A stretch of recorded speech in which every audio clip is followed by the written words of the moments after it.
오늘 우리에게 주신 하나님의 말씀은 요한계시록 2장 1절부터 7절까지의 말씀입니다. 에베소 교회의 심부름꾼에게 이렇게 써보내라.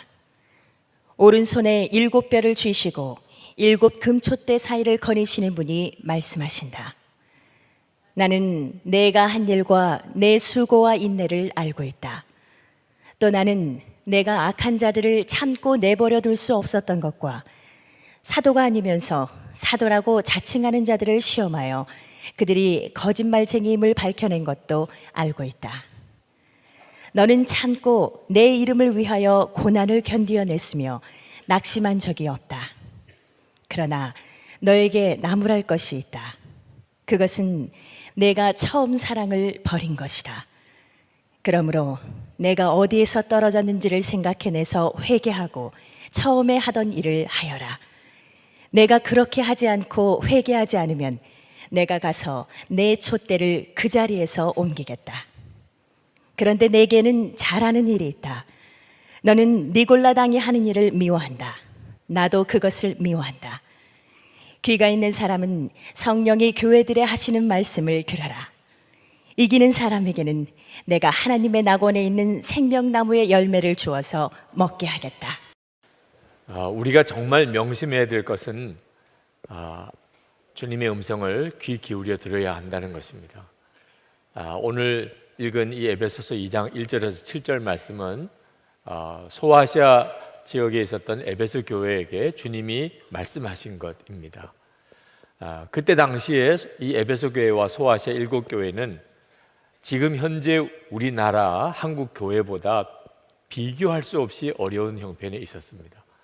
로마 제국이 황제 숭배를 강요하고 그것을 거부하는 교회들에게 말할 수 없는 핍박을 행하였습니다. 그리고 수많은 헬라의 종교들, 그리고 일어나는 이단들, 그로 인해서 믿음을 지키기 위해서 핍박을 당해야 되느냐, 아니면 평안을 위해서 타협을 해야 되느냐 하는 아주 심각한 기로에 서 있었습니다.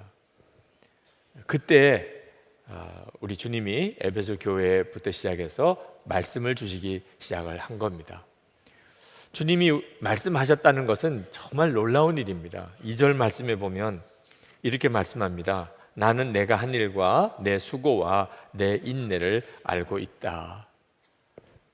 그 핍박당하고 어려움 당하는 처지에 있었던 에베소 교회에게 주님 주신 말씀이 내가 다 보았다, 내가 다 알고 있다. 한편으로 얼마나 감사한 일입니까? 또 한편으로는 정말 두려운 일이기도 하죠. 주님이 다 알고 계세요. 여러분, 우리 자신 또 우리 교회도 동일하게 주님이 다 보고 계세요. 우리가 했던 말, 우리가 했던 행동 다 주님이 아세요. 혹시 여러분 그 일이 두려운 사람이 있습니까? 감사한 일이에요. 만약에 주님이 보시지 않으신다면 그럼 어떻게 하지요? 내가 뭘 하는지, 내가 어떻게 사는지 주님이 전혀 보고 계시지 않다면 그럼 버림받은 사람이잖아요. 소아시아 교회는 칭찬도 들었고 책망도 들었습니다. 이제 읽어가시면 알겠지만 무서운 책망도 받았어요. 그러나 칭찬을 받았느냐 책망을 받았느냐를 떠나서 주님께서 말씀하셨다는 게 훨씬 중요한 일입니다. 주님이 말씀하신 거면 아직 주님이 버리지 않았다는 뜻이죠. 칭찬도 주님의 사랑이고 책망도 애끓는 주님의 사랑입니다. 우리에게 있어서 소중한 것이 무엇이죠? 주님이 말씀해 주시는 것을 듣는 것입니다. 나를 버리지 않으셨고 나와 함께 하신다면, 정말 우리와 같이 계시는 주님이시라면 말씀하실 거죠. 반드시 오늘 이 시간에도 여러분에게 주시는 주님의 음성을 들으실 수 있게 되기를 축복합니다. 우리는 오늘 이 에베소 교회에 주시는 말씀을 통해서도 우리에게 주시는 말씀을 듣게 됩니다. 주님이 그렇게 말씀하셨어요. 7절에 보면 귀가 있는 사람은 성령이 교회들에 하시는 말씀을 들어라. 에베소 교회에 주신 말씀이지만 교회들에게 주시는 말씀을 들으라. 귀가 있는 사람은. 그래서 오늘 이 시간 우리는 에베소 교회에 주시는 주님의 말씀을 통해서 우리 자신에게 주시는 주님의 말씀을 듣는 것입니다. 아마 오늘 그 말씀을 들으시는 분들이 많으실 겁니다. 아, 오늘 나에게 주시는 말씀이야. 여러분에게 그런 마음이 있다면 주님이 여러분에게 말씀하신 것입니다. 1절 말씀에 보면 예수님을 가리켜서 오른손에 7뼈를 쥐고 7 금초대 사이를 거니시는 분이라는 말씀이 나옵니다. 예수님은 소아시아 7교회를 포기하지 않으셨다, 떠나지 않으셨다, 그런 뜻입니다. 여기 7뼈가 7 금초대가 뭔지에 대해서는 앞장에 요한계시록 1장 20절에서 해석을 해주고 있습니다. 7별은 하나님이 교회에 세운 지도자들이고 7 금초대는 교회를 말하는 것입니다. 예수님께서는 여전히 교회를 붙잡고 계시다. 환난을 당하고 핍박을 당하고 또 무너지는 것처럼 보이지만 그 소아시아의 7교회를 예수님이 붙잡고 계시다, 그런 뜻입니다.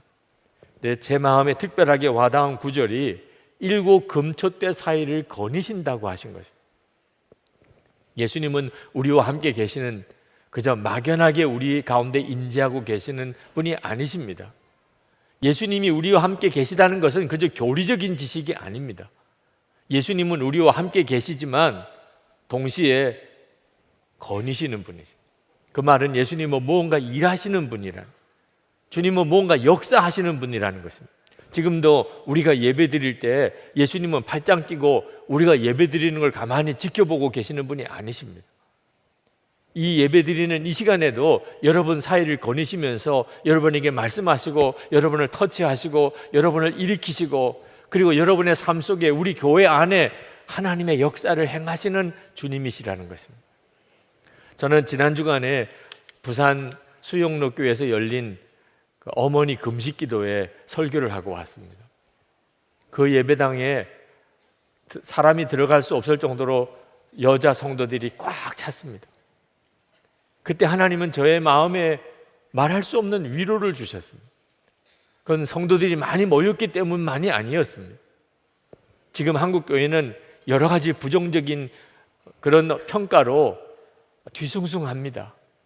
실제로 한국 교회의 어려움은 상당히 큽니다. 그런데 하나님 저에게 말씀하시는 것 같았습니다. 내가 한국 교회를 떠나지 않았다. 나는 여전히 한국 교회 안에서 역사하고 있다. 그 말씀을 하시는 것 같았어요. 목사님과 목사님들 사이가 연합하는 일, 교회와 교회가 서로 함께 힘을 모으는 일, 목회자와 평신도 지도자들이 서로 신뢰하고 하나가 되는 일, 그냥 되는 일은 아닙니다. 주님이 하셔야만 되는 일입니다. 그런데 그게 그 기도의 모임에서 그대로 드러나 있는 것입니다. 지난 토요일에 부산의 동성애 퀴어 축제가 해운대에서 열렸습니다. 근데 그 동성애 축제에 참여한 사람들보다 반대 피켓을 들고 서 있는 사람이 몇 배나 많았다는 것입니다. 그 중에 반 이상이 청년들이었습니다. 동성애 퀴어 축제에 참여했던 젊은 친구들이 다 주눅이 들었을 정도라. 부산이 언제부터 그랬을까요? 항상 그랬을까요? 저는 그게 아니라는 걸 너무나 잘 압니다. 저는 1957년 태어나자마자 부산에서부터 고등학교 졸업할 때까지 1977년 신학교를 들어가기 위해서 서울로 떠나올 때까지 부산에서 살았습니다. 1997년 20년 뒤에 저는 부산에서 목사로 목회를 하고 있었습니다. 2017년 또 20년 뒤에 이번에 어머니 기도회에 설교를 하러 내려갔습니다. 저는 제가 어릴 때 부산과 제가 목사로서 목회할 때 부산과 지금 보는 부산이 너무나 뚜렷이 다르다는 것을 너무나 절감했습니다. 하루하루를 보면 변한 게 없어 보이지만 20년 단위로 끊어보니까 주님은 놀랍게 역사하고 계셨어요. 그건 단순히 어느 한 부산 지역만을 말하는 게 아니라고 하는 사실을 알았습니다. 우리 주님은 지금도 한국 교회를 붙잡고 계시고 교회 안에 역사하고 계십니다. 이번 14일에는 저희 교회에서 원코리아 연합 기도회가 열립니다. 북한을 위하여, 통일을 위하여 교회와 그 북한 선교 단체들이 연합하여 성회를 엽니다. 아마 이 예배당이 꽉 찰 것입니다. 10월 마지막에는 종교개혁 500주년을 맞이하는 특별한 집회인 다시 복음 앞에 집회가 또 여기서 열립니다. 저는 그 집회를 위한 하나님께서 도전을 주신 거라고 생각합니다. 정말 가슴이, 집회가 아직도 열리지도 않았지만 제 가슴이 뜁니다. 우리 주님은 정말 교회 사이를 거닐고 계시는 분이십니다. 에베소라고 하는 도시는 그 당시 소아시아의 수도와도 같은 곳입니다. 정치, 경제, 문화, 종교 모든 것의 중심지였습니다. 거기에는 온갖 종류의 신전들이 있었습니다. 황제를 섬기는 신전뿐만 아니고 정말 다양한 온갖 종류의 신전이 있었습니다. 무역항이었기 때문에 외국 선원들이 수도 없이 오고 가면서 완전한 향락 도시였습니다. 동성애가 팽배했던 도시였습니다. 사도 바울이 그 에베소에 가서 2년 반 가장 오랜 시간을 머물면서 거기서 복음을 전했고 그렇게 교회가 세워진 것입니다. 에베소라는 도시가 너무 중요했기 때문에 그 에베소 교회는 예수님으로부터 칭찬을 많이 들었습니다. 2절 말씀에 보면 나는 내가 한 일과 내 수고와 인내를 알고 있다. 그렇게 환난이 오고 핍박이 오는 중에 에베소 교회 교인들은 인내했고 그리고 고난을 감당했습니다. 그걸 주님이 다 알고 계시다는 거예요. 뿐만 아니고 그들은 바른 신앙을 견고하게 붙잡아서 지켜냈습니다. 2절 말씀 하반절에 보면 또 나는 내가 악한 자들을 참고 내버려 둘 수 없었던 것과 사도가 아니면서 사도라고 지칭하는 자들을 시험하여 그들이 거짓말장이임을 밝혀낸 것도 알고 있다. 대단한 일입니다. 무슨 신학교가 있었던 것도 아닙니다. 무슨 신학 서적이 있었던 것도 아닙니다.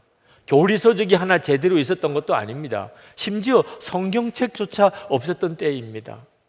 그런데 이단들이 일어날 때 바른 신앙을 지켜냈다. 이건 정말 대단한 교회죠. 3절 말씀에 보면 너는 참고 내 이름을 위하여 고난을 견디어냈으며 낙심한 적이 없다. 낙심한 적이 없다는 구절이 그렇게 가슴에 와 닿습니다. 이런 교회가 정말 있을 수 있을까? 시련이 오고 핍박이 오고 유혹이 오고 할 때 그로 인해서 낙심한 적이 없다. 그런 교회가 에베소 교회였습니다. 그런데 4절 말씀에 보면 예수님의 무서운 책망이 전해집니다. 그러나 너에게 나무랄 것이 있다. 그것은 내가 처음 사랑을 버린 것이다. 실제로 에베소 교회에 예수님이 하신 칭찬이 이 책망보다 훨씬 많습니다. 그런데 이 짤막한 한마디의 책망이 앞에서 말했던 모든 칭찬을 다 무색하게 만드는 무서운 책망.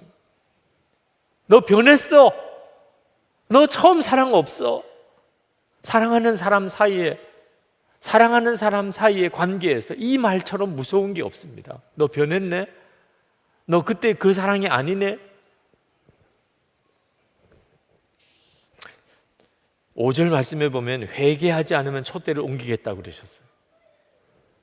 촛대를 옮긴다는 성령을 거두신다는 거죠. 살았으나 죽은 교회가 되는 겁니다. 마음의 충격이 옵니다. 그렇게 환난을 이기고 유혹을 이기고 그리고 올바른 신앙을 견고하게 지켜낸 그런 교회가 사랑이 없다는 평가를 받을 수 있구나. 촛대를 옮길 것이라고 하는 경고를 받을 수 있구나. 그게 두려운 거예요.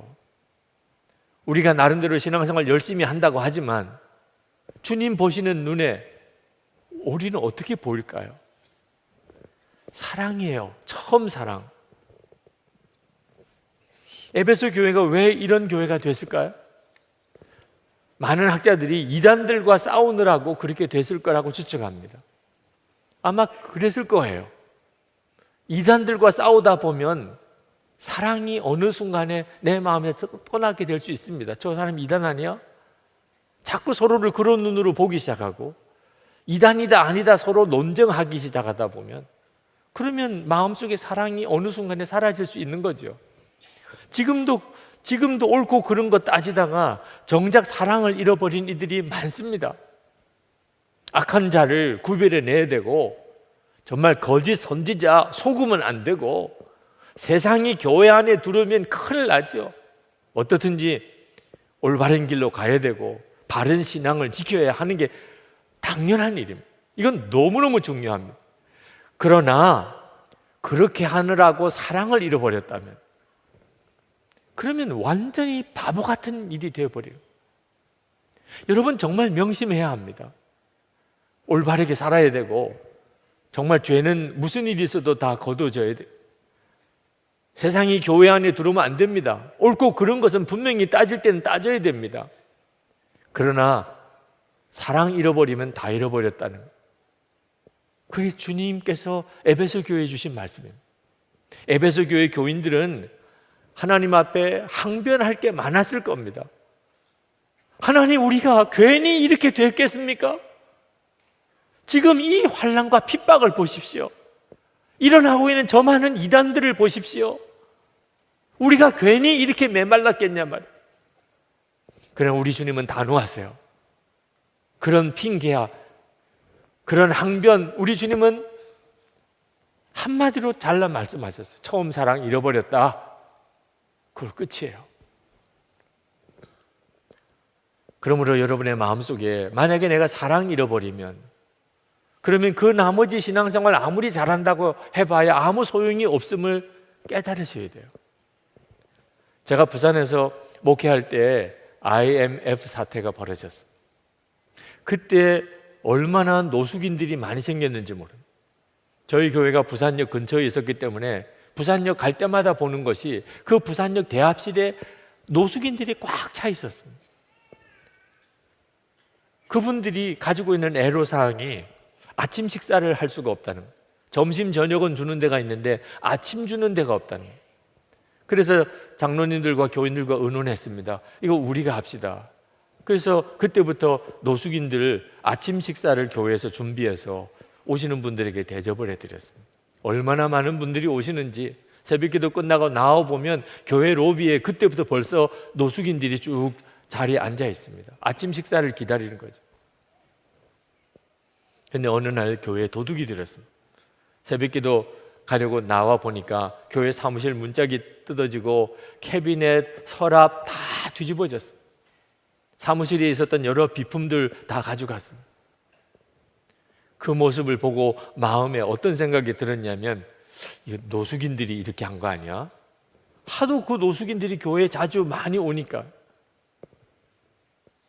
마음속에 섭섭한 마음이 들어요. 우리는 이렇게 아침밥까지 해서 이렇게 드리는데 어떻게 그럴 수 있을까? 또 한편으로 교인들이 이 일로 인해서 얼마나 말이 많을까? 그런 생각이 들어요.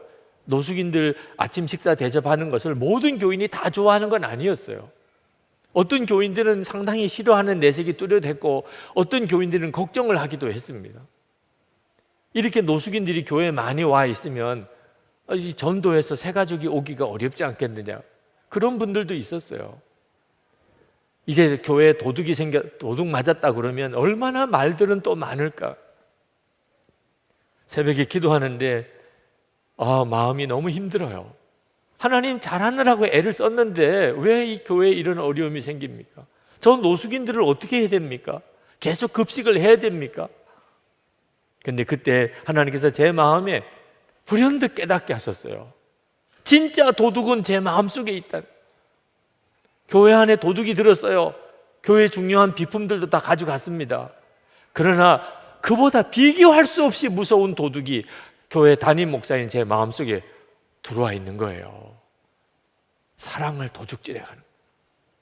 제 마음속에 사람에 대한 신뢰와 사랑을 도둑질해 가는 거예요. 노숙인들이 그랬다는 증거도 없어요. 그런데도 제 마음속에는 그냥 그렇게 단정하고 있는 거예요. 그동안 잘 섬기긴 했죠. 근데 제 마음속에 이제 그 마음이 떠나가 버렸어요. 큰일 났구나. 진짜 도둑은 내 마음속에 지금 들어와 있구나. 하나님 앞에 얼마나 그 새벽에 회개했는지 모릅니다. 그런 생각을 했다는 것 자체가 너무나 죄스럽더라고요. 그렇게 울고 회개하고 새벽기도 끝나고 나오는데 교회 로비에 그런 사정을 아는지 모르는지 노숙인들이 여전히 쫙 둘러앉아 계셔요. 인사를 드렸는데 어느 한 분이 저에게 다가오시더니 비가 와서 발이 다 젖었는데 양말을 하나 얻을 수 없느냐는 거예요. 그 새벽에 양말을 어디서 가져와요? 집에 가서 가져와야 될까 생각하다가 너무 급하시면 제가 새벽기도 올 때 신은 새 양말이긴 한데 이 양말이라도 벗어드릴까요? 그렇게라도 해달라. 그래서 그 자리에서 신던 양말 벗어서 그분께 드렸습니다. 만약에 제 마음속에 하나님께서 먼저 이렇게 다루지 않으셨다면 아마 결코 그렇게 못했을 거예요. 우리는 손양원 목사님을 참 존경하고 사랑합니다. 그런 분이 우리 한국 교회에 계셨다는 것 자체가 너무 고마운 거죠. 원수도 사랑하신 분. 그런데 여러분, 손양원 목사님만 원수 사랑하는 특별한 분이라고 생각하면 안 됩니다. 모든 그리스도인들이 다 그래야 하는 거예요. 예수님께서 분명히 말씀하셨어요. 마태복음 5장 44절 45절에 나는 너에게 이르노니 너희 원수를 사랑하며 너희를 박해하는 자를 위하여 기도하라. 이같이 한즉 하늘에 계신 너희 아버지 아들이 되리니 이는 하나님이 그 해를 악인과 선인에게 비추시며 비를 의로운 자와 불의한 자에게 내려주십니다. 예수님은 이미 핍박당할 때가 올 걸 알고 계셨어요. 그때 그리스도인들은 어떻게 하지요? 나에게 원수를 사랑하는, 핍박하는 자를 위해서 그를 위해 기도하는 그 사람이 하나님의 아들이에요. 978만 명의 기독교인이 한국에 있다고 말합니다.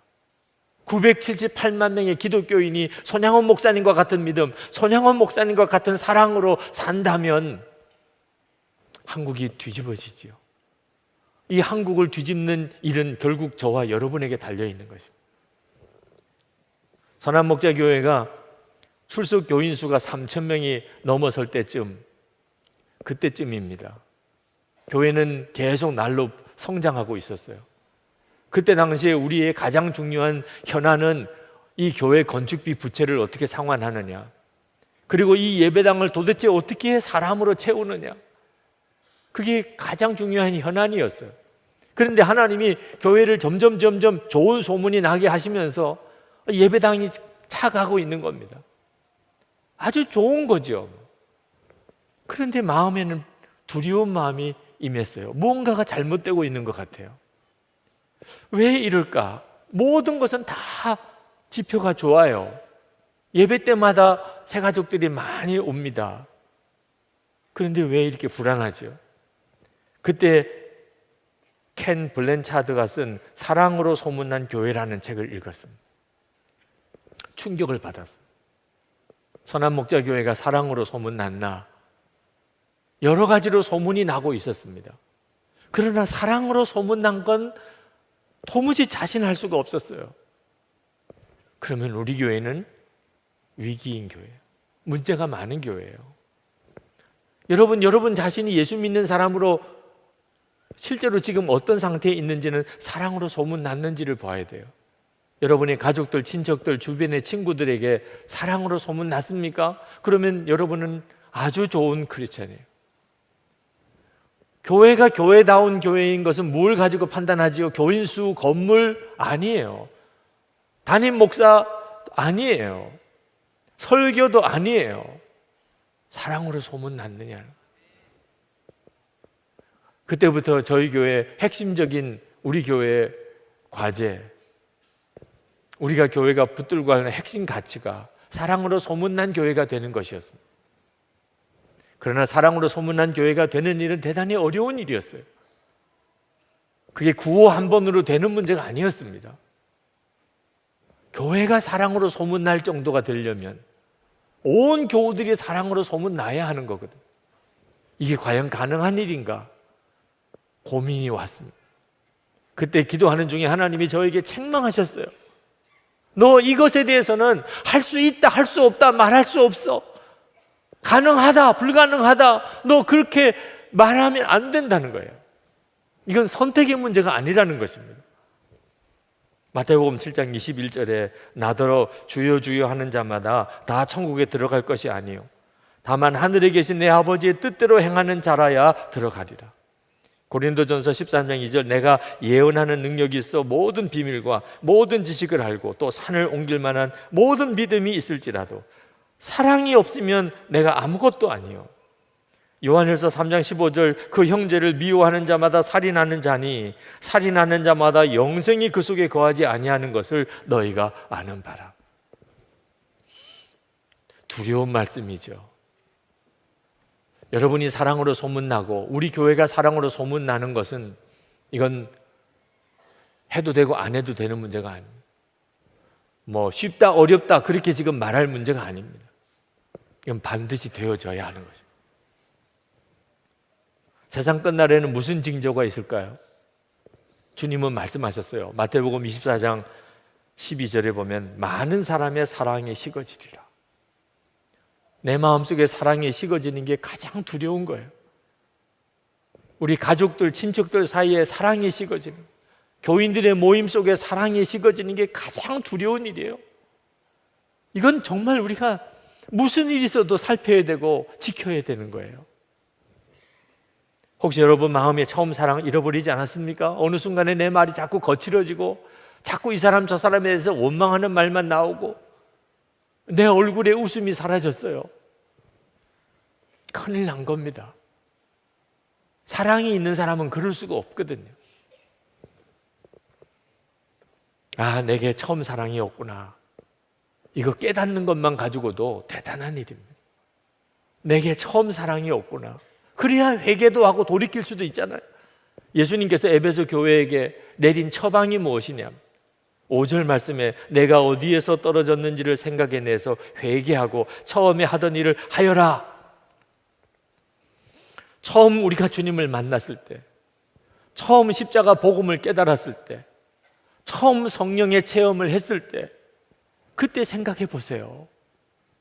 그때 여러분 어떠셨어요? 세상의 모든 것을 다 가진 것 같고, 예수님 정말 저 충분합니다. 받은 은혜 충분합니다. 내 생명을 달라고 그래도 주님께 드릴 수 있을 것 같아요. 그게 처음 사랑이에요. 근데 어느 순간에 다 마음이 식어버렸어요.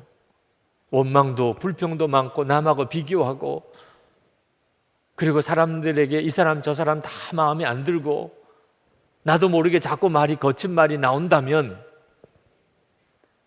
이유는 하나지요. 사람 때문에, 환경 때문이 아닙니다. 내 마음속에 처음 사랑이 사라져버린 거예요. 반드시 되찾아야 돼요. 한국 교회사를 보면 1907년에 평양에 강력한 성령이 임했지만 이미 그 전에 여러 곳에서 부흥이 일어나고 있었음을 알 수 있습니다. 그러다가 1907년 평양에서 아주 강하게 성령의 역사가 임했던 거죠.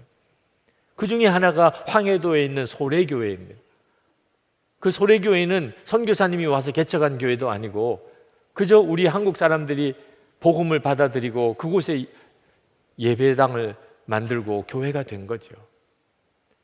그런데 선교사님이 한 분이 그 소래교회를 정기적으로 방문해서 도왔습니다. 캐나다 선교사였던 말콤 펜윅이라고 하는 선교사님입니다. 그분이 1896년 말에 소래교회를 방문해서 집회를 했습니다. 한 300명의 교인들이 모였습니다.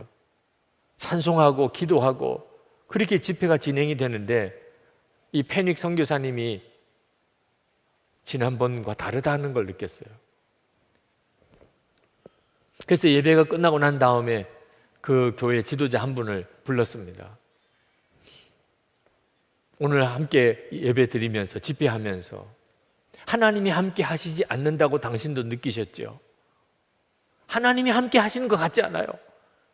분명히 같이 뜨겁게 찬송했고 뜨겁게 기도했고 많이 모이기는 했는데 하나님이 함께 하시는 것 같지가 않아요. 지난번 모임과 분명히 달라요. 이런 경우는 이유가 하나밖에 없습니다. 서로 미워하는 두 사람의 성도만 있어도 하나님은 역사하실 수가 없습니다. 그러니까 그 교회 지도자 되시는 분이 무릎을 꿇고 울기 시작했어요. 선교사님, 솔직히 지금 제 마음속에 우리 교인 중에 미운 사람이 두 사람이 있습니다. 그 사람을 미워하고 있었습니다. 선교사님이 그분에게 말했어요. 이걸 하나님 앞에서 회개하고 돌이키기를 원하지 않습니까? 그렇게 하고 싶다 그래요. 그러면 우리 하나님께 회개하고 기도합시다. 그분이 하나님 앞에 나가 회개하고 기도할 때 선교사님도 옆에서 같이 무릎을 꿇고 눈물로 같이 기도했습니다. 그리고는 그 길로 가서 미워하던 사람 집을 찾아갔습니다. 그리고 용서를 구했어요. 그리고 화해했습니다. 그 다음 주일에 하나님 앞에서 회개하고 정결함을 받은 이분이 교인들 앞에 고백했습니다. 제가 그동안 아무개와 미워하는 관계에 있었습니다. 그러나 제가 그분을 찾아가서 용서를 구했고 그리고 우리가 화해했습니다. 눈물로 고백할 때 온 교인들이 눈물바다가 되는 회개가 터졌어요. 이게 소래교회의 부흥이 임했던 사건입니다. 여러분, 우리가 열심히 찬송하고 열심히 뜨겁게 기도하고 열심히 모여도 사랑이 없을 수 있어요. 미워하면서 판단하면서 관계는 깨어진 상태에서 그렇게 외적으로는 열심히 신앙생활 할 수 있다고요. 그러나 그렇게 되면 하나님 역사할 수 없어요. 야곱이 하나님을 만난 첫 만남이 베델 들판입니다. 그건 황량한 들판이었고 노숙하던 때예요. 근데 거기서 살아계신 하나님을 만나고 야곱이 벌떡 일어나서 하나님이 여기 계신 걸 내가 알지 못했구나. 그리고는 거기에 돌기둥을 세우고 그리고 하나님 앞에 서원 기도를 드렸습니다. 20년 뒤에 야곱이 다시 이제 고향으로 돌아올 때 하나님께서 야곱에게 너 베델로 올라오너라. 베델로 올라오라고 그랬어요. 왜 그랬을까요? 너 그때 그 믿음 아니네. 너 그때 베델에서 나에게 약속했던 그때 그 사랑 아니잖아. 다시 회복하라는 거죠. 예수님이 부활하신 다음에 제자들을 만났어요. 어디서 만나셨습니까? 천사들이 제자들에게 갈릴리로 가라고 그래서 갈릴리에서 만났어요. 아니 다 제자들도 예루살렘에 있으니 그냥 예루살렘에서 만나시면 되잖아요. 근데 왜 예수님은 제자들을 굳이 갈릴리로 부르셨을까요? 예수님과의 첫 만남의 자리가 갈릴리였어요. 거기서 제자들은 예수님에게 자신의 삶을 드리고 제자로 헌신했습니다. 첫사랑을 회복하라는 거죠. 예수님이 3번이나 부인했던 베드로에게 무슨 질문했지요? 내가 나 사랑하느냐? 여러분 중에 나는 너무 망가진 삶을 살고 있기 때문에 처음 사랑을 도무지 회복할 수가 없겠습니다. 그런 분이 혹시 계시다면 탕자를 기억하세요. 탕자처럼 그렇게 무너졌습니까? 돼지와 같이 살았습니다. 돼지 먹이도 먹을 수가 없은 그런 처지에 있었던 사람이 탕자였잖아요. 그런데 아버지 집을 기억했습니다. 그냥 아버지 집이 생각났어요. 그리고 그냥 대책 없이 아버지 집으로 돌아온 것뿐입니다. 그리고 다 회복됐잖아요. 처음 사랑, 우리가 주님을 바라보면 주님이 회복시켜 주십니다. 주님이 해주세요.